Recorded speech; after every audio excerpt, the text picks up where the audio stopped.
एक बहुत बड़ा सत्य है, इंद्र सबके स्वामी हैं, देवताओं के शासक हैं, पर अब वो देह नहीं धारण कर सकते ये। और इसी देह से, ये एक उपग्रह जैसा है, इसी देह से, इसी के प्राण, चेतना, मति, गति, संकल्प, बुद्धि, विवेक और चातुर्य से सत्य को पाया जा सकता है। पुण्य से स्वर्ग मिल सकता है, ईश्वर नहीं। पुण्य की प्रचंडता आपको देव बना देगी, पदार्थों की प्रचुरता ला देगी, सकल संसाधन जुट जाएंगे, पूरी प्रकृति आपके अनुकूल हो जाएगी, सच तो चारिका, परिचारिका, दासी बन जाएगी। पुण्य इस प्रकृति को अनुचर्य बना देंगे, परिचारिका बना देंगे, किंकरी बना देंगे, सकल हित रक्षण के लिए पल पल आपके साथ रहेगी प्रकृति। पुण्य इतना अधिक प्रभावशाली होता है, पर उससे परमात्मा नहीं पाया जा सकता, एक साधन भर है बस वो। भगवान पुण्य से आधे नहीं होते। एक महत्वपूर्ण बात सुनना, भगवान साधन साध्य नहीं, भगवान कृपा साध्य है। ईश्वर कृपा साध्य है, ईश्वर कृपा से प्राप्त होगा, अनुग्रह से प्राप्त होगा। साधन से तो कई बार अभिमान हो जाता है, तपाभिमान, जड़ाभिमान, रूपाभिमान, विद्या का अभिमान, धन का अभिमान, कर्तापन का अभिमान, मैं बड़े अच्छे काम कर रहा हूं, इसका गोपन हो और निरंतर हो। ये सत्कर्म आपका स्वभाव बने, सत्कर्म आपका स्वभाव बने, औदार्य आपकी जीवनचर्या बने।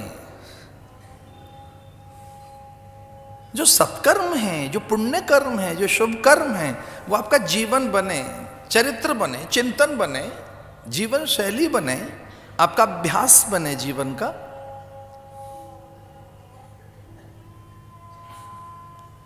और किस प्रयोजन की पूर्ति के लिए हम यहां आए हैं, ये ज्ञात हो, ये बोध हो। ध्यान रहे, जीवन को फलीभूत कर लेना, इसे सफल बना लेना। जो दीप जलकर टूट जाता है वो फलीभूत हुआ, सार्थक हुआ, अपने कार्य को सिद्ध किया उसने।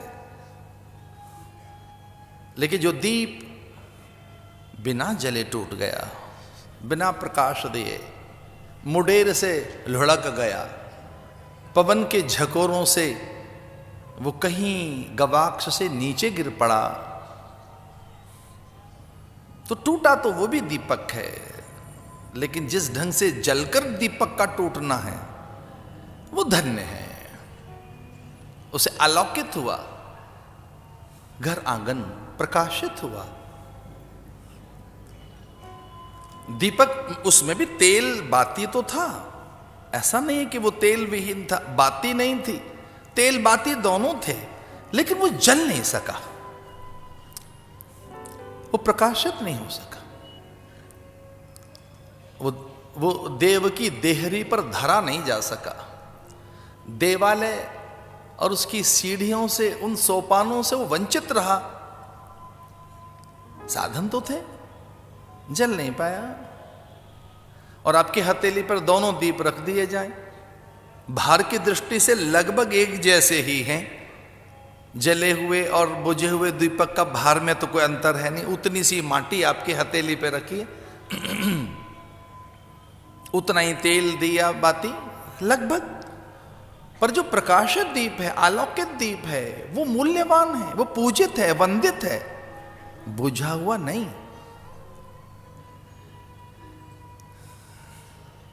इसलिए अपने प्रकाश को उपलब्ध हो जाना। प्रकाश जीवन है, प्रकाश में उत्सव है, प्रकाश में जीवन के अर्थ उजागर होते हैं। और जब प्रकाश नहीं है तब सच मानिए जीवन भी नहीं है। इसलिए प्रार्थना की गई ऋषियों ने, वेद ने प्रार्थना की है, तमसो मां ज्योतिर्गमय, मेरे अंधकार से चुनौती के लिए हे ईश्वर तू प्रकाश बन जाना, मुझ में उतर आना, तू प्रकाश है। और तभी स्पष्टता होगी, तभी अर्थ उजागर होंगे, मैं तभी तो समझ पाऊंगा। हे उपादेय, सत्य सत्य, नित्य नित्य, सूचि असुचि, आत्मनात्म, जड़ चैतन्य, प्रकाश बनना, मुझ में उतरना। क्योंकि जब प्रकाश नहीं है तब चुप्पी है, अंधेरा है, सांझ है, विकलता है, व्याकुलता है, अशक्यता है। कुछ लोग तो ऐसा कहते हैं अब अंधेरा हो गया, बस करो, अब कुछ नहीं होगा। कुछ लोग तो कहते हैं अरे सूरज ढल गया, अब क्या होना है, रात हो गई, अब विश्राम करो भाई। यद्यपि रात श्रम हारणी है, पर रात में सक्रियता नहीं है भाई, जीवन नहीं है, सोया हुआ है। पूरा जीवन, सबका जीवन सोया हुआ है, वो नींद में है, आलस्य में, प्रमाद में है, सपनों के साथ है। कैसी विवशता है कि जब अंधकार है तब जीवन नहीं है, तब आंखें मूंद लेने को मन करता है। भाई अब प्रकाश नहीं है। और जैसे प्रकाश की आहट आने लगी, जैसे जैसे जैसे भोर निशा का अंत हुआ, कुमुदनी खिलने लगी।